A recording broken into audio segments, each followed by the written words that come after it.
Hello， 大家好，欢迎大家回来。首先，咖啡。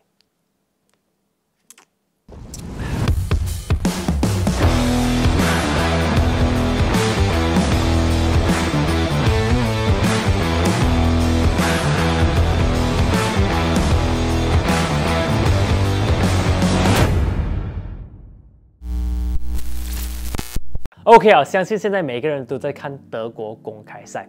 OK， 然后呢，刚刚我们在直播间的时候呢，很多人到这个直播间说：“教练啊，你知道吗？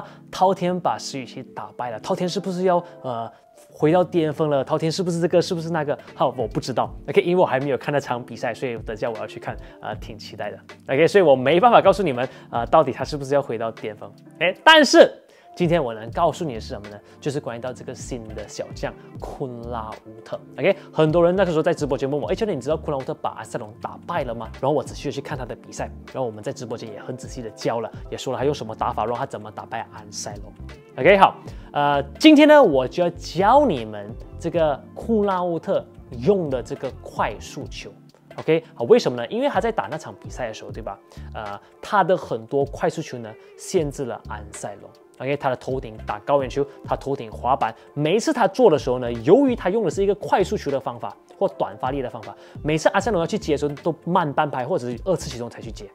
好，这边我要先说，是不是说他的快速球那么好，直到阿塞隆就是反应不过来没有啊 ，OK， 其他球员也有用快速球，阿塞隆自己本身也有用快速球或这种短发力，只不过呢，可能这个昆拉乌特刚上来，是一个新上来的，所以可能阿塞隆没有太注意或太研究他的打法，变成了如果这个人老是经常这么用呢，阿塞隆可能懂吗？没有反应过来，因为阿塞隆的这个正手对吧？他推别人头顶，别人打去他正手，他这种加速杀直线或加速杀对角是他的强项来的，但是他打昆拉乌特的时候，每次昆拉乌特打一个高远球呢，他都好像慢半拍或者2次启动。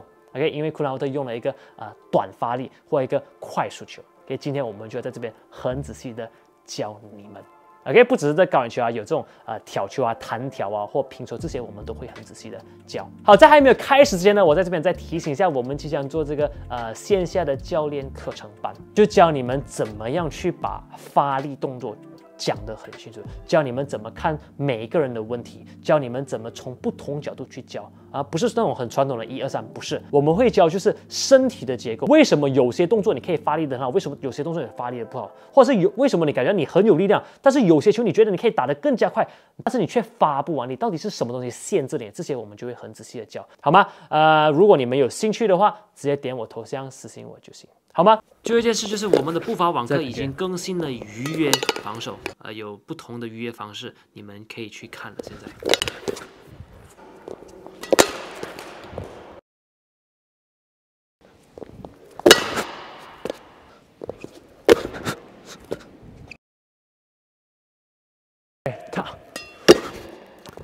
那我们废话少说，我们现在立刻开始吧。哟，好。一个快速球，对吧？不是说你打的球的这个速度有多快，因为这个场地就那么大，它不会说再快了，因为再快你要像火箭这样子就出界了，对不对？我要怎么样在有限的范围内打个高远球或挑球是一个快速球？我们怎么来定义是一个快速球呢？很简单，像我每次说的，就在于我打过去以后，是不是球过了它？或者是球快落地的时候，他才反应过来。所以呢，一个快速球呢，就在于他什么时候反应过来。如果你打的球是一打球还没有过往，他就可以反应过来了，那球是在他前面了。你打的高远球对吧？他是在他前面，他就反应过来的话，他就可以主动了，对不对？但是如果你打的球是打了过了他才反应过来，就是会这样子就是一个快速球。所以呢，一个快速球呢，就在于对手反应过来的时候。看是否他是主动还是被动 ，OK， 不是高远球也挑球这些都是好。那这个快速球怎么做到呢？很简单，就在你的引拍要小。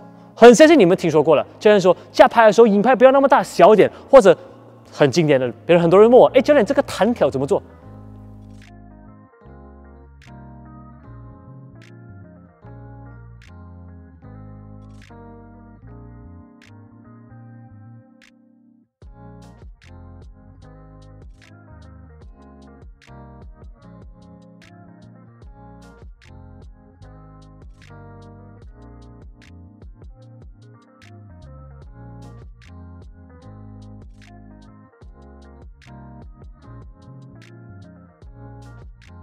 很多人说这个动作，哇，挑过去别人反应不过来，好，为什么呢？就在于这边，因为它动作很小。好，它动作很小会有什么效果呢？你动作小的话呢，对手就不知道什么时候该启动，只要他能启动，他就能反应过来。像我们说的，打球呢没有启动，没有这个爆发力啊，这边这个发力你是动不了的。如果你这样站着，别人打来你是反应不过来的，必须要有一个爆发力。OK， 所有运动都是 OK， 只要是需要跑左跑右，球来的是不固定的，你都需要这个启动，要不然你是接不到球。好，那只要呢你能够出这个球，过了它或到它场地了。或快碰地了，他才做的话，那你就是出了一个快速球。那我要怎么让他没办法启动呢？就在我动作要小，因为我们启动是看什么启动，我们就在对手引拍的时候我们做启动。那如果你的引拍做得很小，本来挑球是这样子吗？啪，那每一次这个人一引拍，我就知道哦，他要打了，我就可以做启动。那他挑出来，我就可以动了。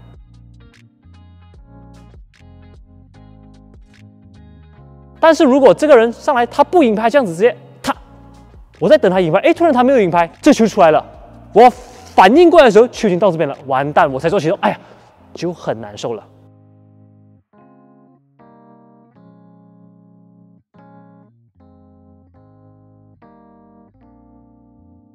能理解吗？所以呢，一个快速球呢，就在于你的引拍要小。好，现在就有人问了，教练啊，引拍要小，好难啊，能发上力吗？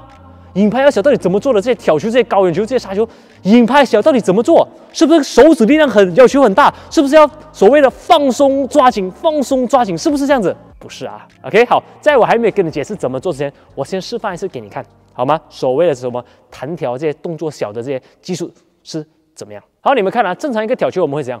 手放这边，我们会，对不对？每一次这个人一这样引拍，他就可以做启动了。OK， 上来，你看我一引，看到吗？你一这样子做来，你一这么做，别人就知道你要开始打球了。好，那如果我现在不做这样子呢？我上来我这样子，他在等我做这个动作的时候，我不做，我这样子就直接看到吗？他就出去，他再来，他本来是，现在是站在对面。如果是有一个对手的话，我这样伸出来的时候，他在等我引拍。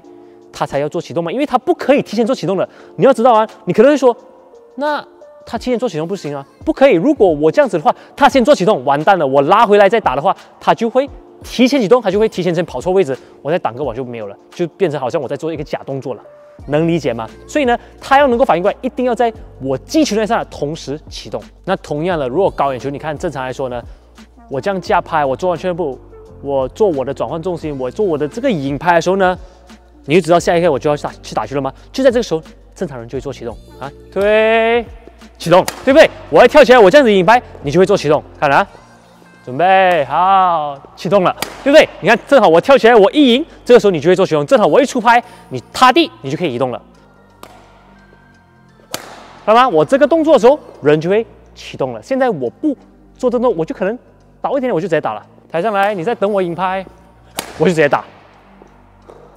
抬上来，哎，看到吗？你在等我这个动作，对吧？你在等我一，你在等我的二，看到吗？你在等我这个动作，我偏不做，抬，就直接打，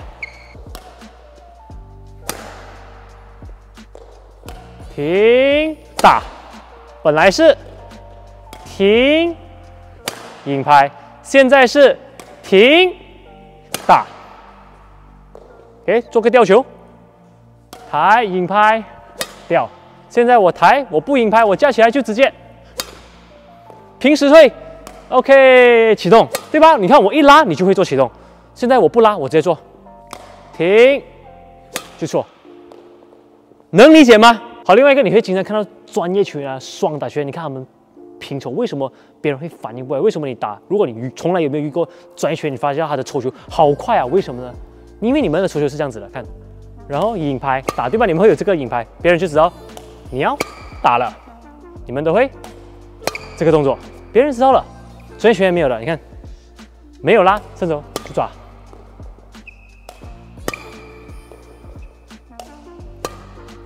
对不对？他，你们是啊，他们是，再来，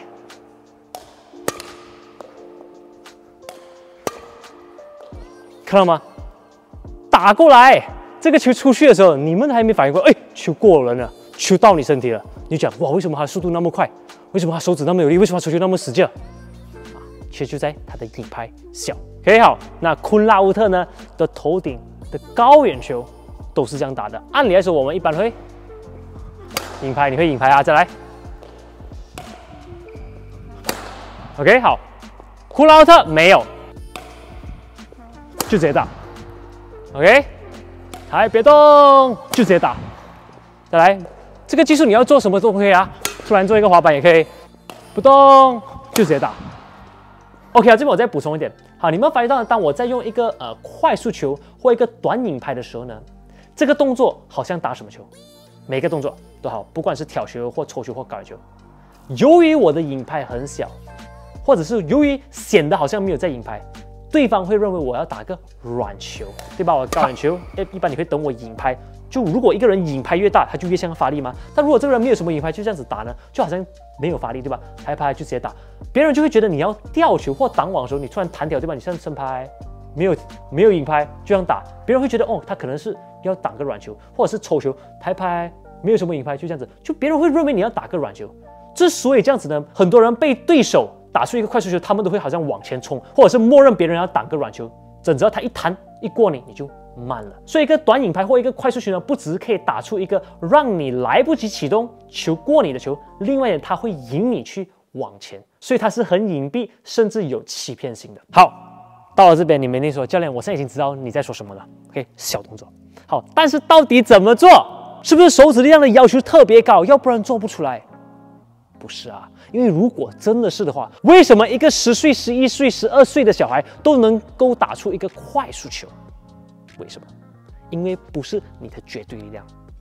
OK， 你看啊，很多人会觉得是手指力量，为什么呢？因为如果我做一个大影拍的话，我有这个影拍动作吗？对吧？我有这个连贯的动作，那我这些都是速度吗？那凑够速度碰球我就有足够。那现在我没有那么大，我不够速度，是不是靠手指的抓紧？这所谓的抓紧力量很要求很大，很多人会觉得这样子，是不是？不是啊。OK， 因为如果是这样子的话呢，你就会看到为什么很多人打球跟个木头人一样，对吧？你看啊，我们做小动作是抬、啪，他们是抬、放松、抓紧啊。挑球我们是啪，他们是抓紧啊，抓紧那腰也要绷住，因为手指嘛，要手指的力量嘛，要抓紧。啊，然后这边越练越粗，然后这边就很紧，这个人啊，我们做一个正手的抽球，大动作是引，对吧？小动作没有这个动作，我们是踏。好，很多人不是这么做，很多人就是绷住，抓紧，抓紧啊，就是抓紧，然后那个球呢没有速度，而且还老是切到球，很慢的那球。说为什么？是不是因为我练的不够？很多人就去练那手指力量什么？不是啊，如果是的话，小孩都打不出来了。好，那答案是什么呢？好，现在你们听好了，我跟你们说那个秘诀啊。OK， 这边有好几步，不要漏掉，每一步都很重要。我跟你们一个一个解释，让你们明白。第一个，一定要做对的是你们的挥拍动作，无论什么技术都好，而且是一个大的挥拍动作。第一步，听好了啊，先记下来。为什么？你听啊。我在做一个高远球动作呢，首先我一定要学会这个展肩、上肘、倒手腕，然后出拍，做对的内旋。对的内旋是有压手腕的啊，这个动作是有压手腕的。对的内旋是从这样子拍面朝这边，我出去摆平的时候还可以压手腕，甚至不受伤，它就会有一个鞭打的效果。OK， 很多人做内旋呢，1、2都没有问题，到做内旋的时候呢，他们都是这样子，只摆平。啊，手腕没有什么动了，而且呢，提前抓紧，抓得很紧，放松抓紧，这样子吗？1、2，放松抓紧啊，跟个就整个力量越憋越往那憋，难受死。正确是，看我都不用抓紧，正确动作是，它就有声音，它就有速度了。所以这个第一步要做对，无论什么技术都好，你一定要先学会你的大的挥拍动作，挑球，一定要先学会这个动作。OK， 这个我们教过了。对吧？抽球一定要先学会这个动作，一定要先学会这个动作。好，为什么呢？为什么第一步是这个呢？因为第一步呢，你要学会挥拍动作，完整的大挥拍动作呢。原因就是因为，如果你没有学会的话，我们之前说手啊，你的手没办法加速。听好来，我们在做小动作的时候呢，其实就是一个加速球。但是如果你不会做正确的挥拍动作，你的身体由于我们有不同的骨头、不同的懂吗肌肉，如果不是按照这个方法的话，你没办法加速。你没有发现到很多人做挥拍的时候是不对的吗？你看他们光练挥拍是这样子的，1、2、3、4，做快的话，不是吗？做快就这个现象啊，对吧？1、2、3、4，如果我做快的话，怎么可能呢？所以为什么你会看有些人打球啊，打完球是这样子结束的？为什么会这样子呢？挥拍动作学不对啊！如果光这样子，你不用学发力，你都加不了速度。这个动作怎么加速？你要加速，这边就受伤，一定受伤的。所以动作一定要对，因为正确的挥拍呢，我们首先身体也不会是直的，我们是弯看着球的，我们腰会用到的。啊，我们的引拍是这样子出去。你看我光做对的内旋，它都有一个鞭打的效果，我都没有发力啊。下来。所以如果我做对的话，我就可以加速，我可以加得越来越快。你看正确的挥拍啊。好，说我们该说的不对的，1、2、3，好，来，我做回一样的动作啊。1，切球，切球切得很严重啊，因为你内旋不了的。OK， 有些人是提前做内旋的，就是在这边1、2刚要上来的时候就开始做内旋了，都有这个现象啊，要不然然后这边就会疼，很多人会这样子1、2内旋，就是有这个现象。很多人说，哎，教练为什么我打球这样子的？啊，因为你的内旋提前了，然后打多了加一点速度，这边就会疼了。我们是1、2舒展小臂，到了这边才做内旋吗？对吧？他们不是，他们是1、2要上来的时候边上边做内旋，所以为什么老是会有这个现象打球啊？甚至有些人连上手的方法都不对，都没有上手，有些人是这样打球，对吧？下拍，准备，下拍，下拍，啊，好，引拍小，抓紧啊，各种各样的，为什么呢？因为动作不对。好，动作不对，你觉得这种动作能够加速吗？不能够加速。你真的要加速，可以跟你的手说再见，懂吗？所以光这个动作的话，你做不对，你要怎么去所谓的打快速球呢？做不到，能理解吗？所以很多人动作错了，他们说我要打个快速球，他们说哦，教练跟他们说哦，你把你引拍做小一点，贴近球一点点，然后瞬间抓紧，做回这个动作，对吧？他们就会做成这样子咯。要不然就是1、2，就很奇怪，因为动作本身就不对，所以你再怎么加速，再怎么做小，只会越来越糟糕。而很多教练就说：“哦，你做不出来，是因为你放松不够放松，然后抓紧时间不对。”然后他们只注重在这一点 ，OK， 放松就更加糟糕。除非你跟我说你是一个外星人，你骨头不是这样子的，那可以啊。由于我们是人类，我们的骨头是这样子，我们就必须用这样的动作，才能够手上加速。OK 啊，那这个放松抓紧又是什么回事呢？是不是就不要做？不是啊，你还是会做的，但是不是像你们那样认为要打个快速球就全注重在这个放松抓紧，不是，因为如果是这样子的话，你们动作起来会做错的。放松抓紧就是在一个基本功、一个正常挥拍的其中一个动作，你是会做到的。当然呢，你在打个快速球时呢，由于你是挥拍挥得快，然后你的击球的时间会更加短，会更加快呢，你的抓紧可能会更加提前，或你可能会用更加多力量去抓，但是呢，那个方法都是一样的 ，OK。而且你等下在学到后面的时候呢，你就知道这个短发力呢，其实呢跟这个放松也没有直接的关系 ，OK。等下你们就学到了，这个我就不花太多时间去解释。如果你们有兴趣的话，你们可以直接去看《沙丘完整版》，里面有很仔细的教。好，手上能够加速了，你做得快了，你做得快了，到最后你可以从这样子，可以做得越来越小。好。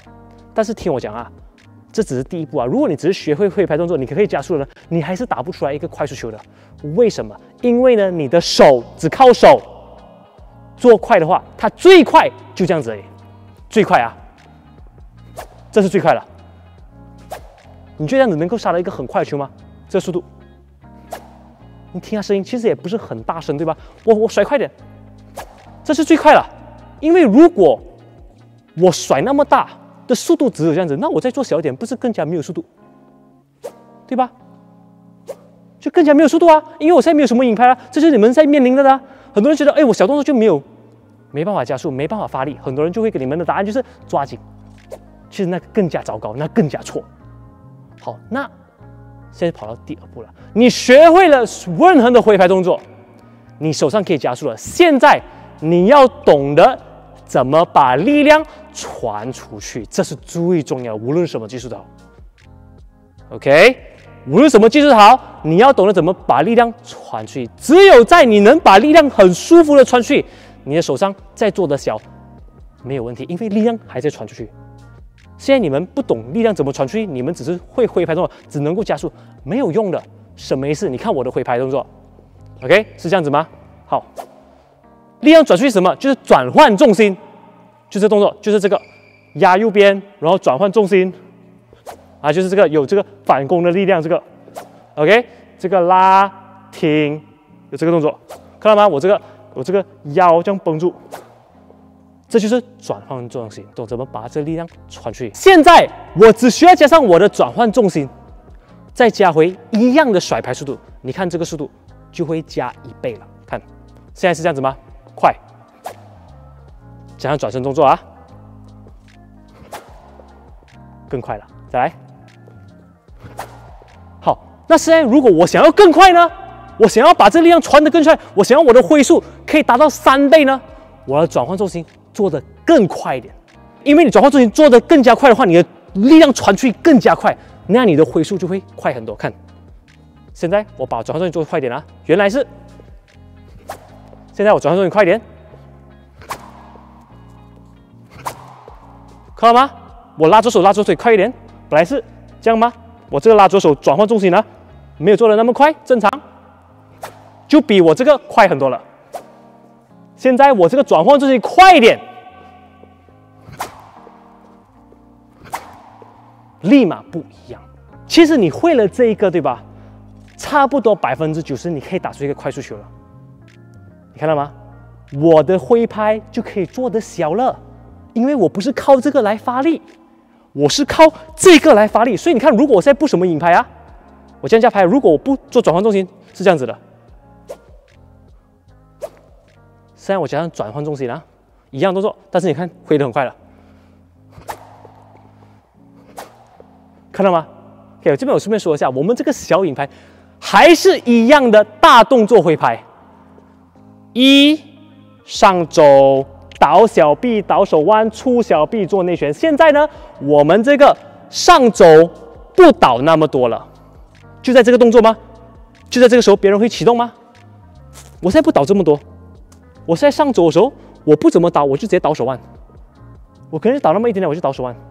本来是这样子，现在我就这样子，我就立马做我的内旋。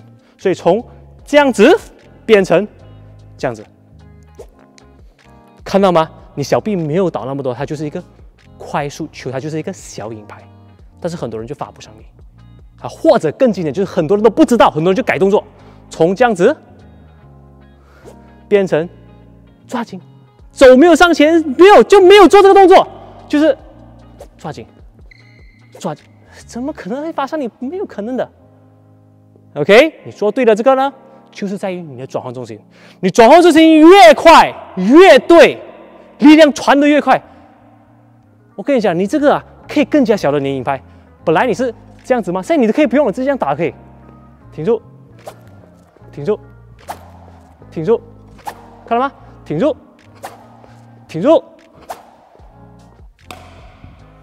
就直接打 ，OK， 还别动，就直接打，不动就直接打，更加快了，别人都反应不过来了，啪，过了才反应过来，好，我们说了很多次了，关于到这个转身动作是帮助你传力，但很多人就觉得哦，我看国际拳，我知道他们怎么做，不就是这样子吗？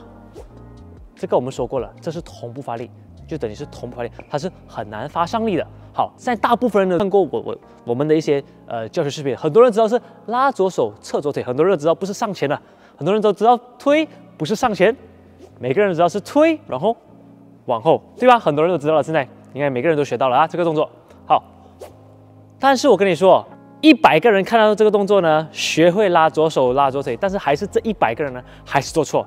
比方说，我给你们几个比较经典的 ，OK， 确实是有拉左手拉左腿啊。你看我做是这样子吗？站好，拉产生一个弓吗？然后，你会看到我的腰全部很舒服的，对不对？很舒服的。好，大部分人呢，他们会这么做。来，第一种就是提前压腰，你会看到有些人这样子做的，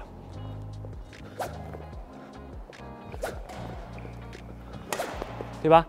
好，拉左手拉左腿，对，然后没有力量的，因为你是这样打球的，我们是这样子打球的，我们的弓有在拉住，要不然呢就是提前转正。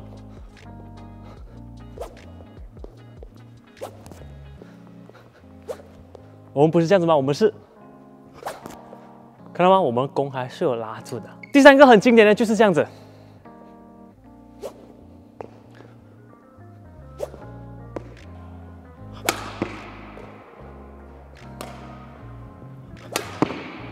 你看我们做，我们的弓有啪回来吗？他们没有的。有一些人打球呢，拉左手拉左腿对，但是他们会这样打，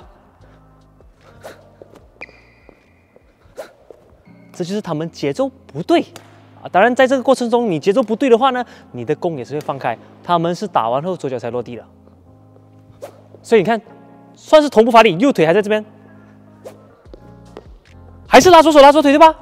拉，然后没有力了。你看我做，啪，看到没有？他们是，你看整个人是直的。我最近有在代课，我们场地那边呢也是有一个人，他也是在学会了拉左手拉左腿，但是呢他做出来是这样子的。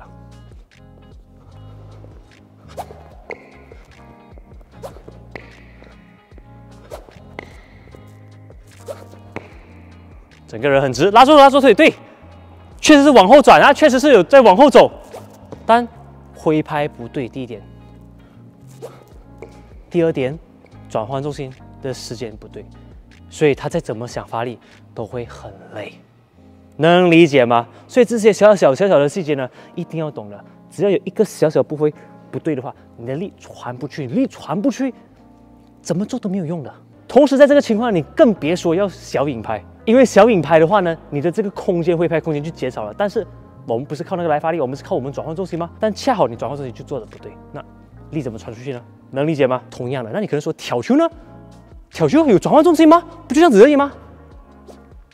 错了，你会的这个动作呢，从这个动作上肘出小臂推，变成没有拉那么多，就倒那么一点，然后一样上肘推，还是有做出来的，倒上肘小臂推，没有那么长，就这样子，啪啪，从这个倒上出倒打就出去，打打打，好，但是这样子是发不上力的。那我们转换重心在哪里？就在这边。正常来说，我们做挑球呢，我们都是有借这个重心在左腿往前迈，啪，这个力量，看到吗？左边挪去右边，在这个时候我就可以做小动作了，啪。所以你会看我落地的时候，甚至我会有一个往下压，我的力量会传去右腿，我的力量是挪传出去的。憋住，踏，放松，踏。因为如果我这样打球的话，是发不上力的，发不上力的。懂吗？所以我会了这个大动作，我可以做得快了，我可以再做小点。做小点你觉得没有什么速度啊？因为它本身就是没办法发力的，它只是帮助你顺畅的做出去。速度怎么来？加上转换重心的时候，力量传出去，这个就有下速了。本来是，现在是，踏，你看我不可以说重心没有调，对吧？比方说我没有挪去右腿，重心在左边，没有力量了，对吧？你看我是有一个转换重心的，踏，踏，再来，踏，懂吗？不管什么技术好，抽球也是。你看我不是这样子吗？你看我一个转换重心的，你看我一个压左腿，重心会挪的，啪，啪，对不对？啪，一挪过来的时候，我就有一个啪。当然，我的上半身有做该做的动作，有顶住腰，都有。好，这些呢，我就在这边不很仔细的教高远球、杀球这些挑球。这些你可以去看我们杀球的网课，或者你们可以去看网前技术的网课，全部都有教。还有什么挑球、快挑，这些都是一模一样的。到最后呢，你要懂得怎么发力。第一步学会动作以后，你还是没办法发力的，因为你的发力的方法是在你的转换重心，无论什么技术都好，反手也是有一个转换重心，因为它不是这样子直着，看啦，这直的、啊，发不上力的，发不上力的。即便我挥拍再怎么对啊。我在打球，我不可以这样打的。每个人打球才有一个转换重心的。OK， 当我在做转换重心，你可以看到是我的腿吗？对吧？你会看到很明显。但是我们上半身啊，我们这扭腰、顶着腰，全部都有做出来的。之所以这样子，为什么我们挥拍可以那么快？为什么我站着的时候最快的挥拍就这样子？但是如果我加上转换重心，更加快了。为什么呢？就是这样子咯。好，你会了这个，你就可以做出小影拍了。你会看很多比方说滔天会这么做，李宗伟有时也是会这么做，他们会影拍特别小。更经典的就是李玄仪，我们一般是影拍，我们有这个加拍影拍吗？他们没有的，他们就抬起来停打，他们的影拍就那么小而已，停打，停打。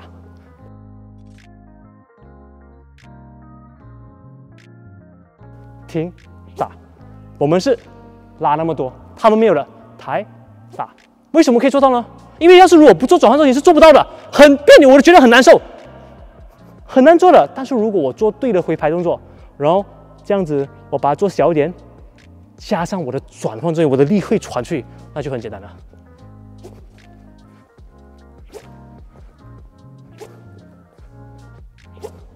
本来是吧？本来是我拉那么多，现在没有，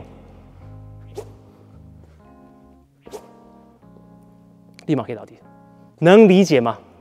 所以呢，要学会打快速球呢，就那么简单，就是把动作做得小。但是把动作做得小，前提是你先会你的挥拍动作，大的挥拍动作。只要你做得很熟悉以后，你可以加速后，你就要学怎么把力量传出去。力量传出去的时候，你的这个挥拍速度可以加到3、4倍，就在那个时候，你才可以把动作做得越来越小，因为它就刚好你的力量传出去，传得越多，因为是看你的力量传得多快吗？你会传出去的，动作再小都没有问题了，能理解吗？这些我们全部都有教，步伐、杀球、高远球，这些都有教。你们去看这个完整版就行的了。当然呢，这边最后一个呢，我要说就是我们要做得更加好，我们要把这个速度做得更加快。我们还有一个节奏，就是你的步伐。你的步伐是什么？就是你看我的后场高远球啊，我不可以这样站着，这样转了也不可以的。我这个步伐退得多快，然后把重心挪去右腿，很重要，因为我这个退得越快呢，我的右腿的力量越足，我转换重心更加夸张。现在我是慢，对吧？你看，就这样子。如果我的并步快一点，我的重心挪得更加快，就不一样了，看到吗？所以这个也是有帮助。所以是什么？动作要先对。第二个，学会怎么转换重心以后，到最后你要怎么加强的更加夸张呢？就在你的节奏。抽球也是啊，看我不是这样子啊，对吧？我不是这样子挪而已，我有一个启动，发力快的挪，啪啪，我脚越快，我的重心挪到一个腿更加快，那我的转换重心就更加快，可以吗 ？OK， 好了，现在你们就知道了。OK， 你要打个快速球，全都在你的影拍要小。但是如果你要可以做到影拍小的话，前提是你的挥拍动作一定要对，就是你得从大动作开始学，学到很熟悉以后，你就可以慢慢加速到你做的小。好，但是当你做的小的时候，就是可以发力吗？不是，当你做的小的时候呢，它就很有隐蔽性。OK， 因为别人看不到你影拍，你就可以做对的动作，打出去，另外一点呢，你会引别人去往前，或者别人会默认你打个软球。好，那这个发力怎么做呢？就在于你的转换重心。所以当这两个联合在一起的时候，你就打出一个又有欺骗性，同时一个很隐蔽的一个发力球，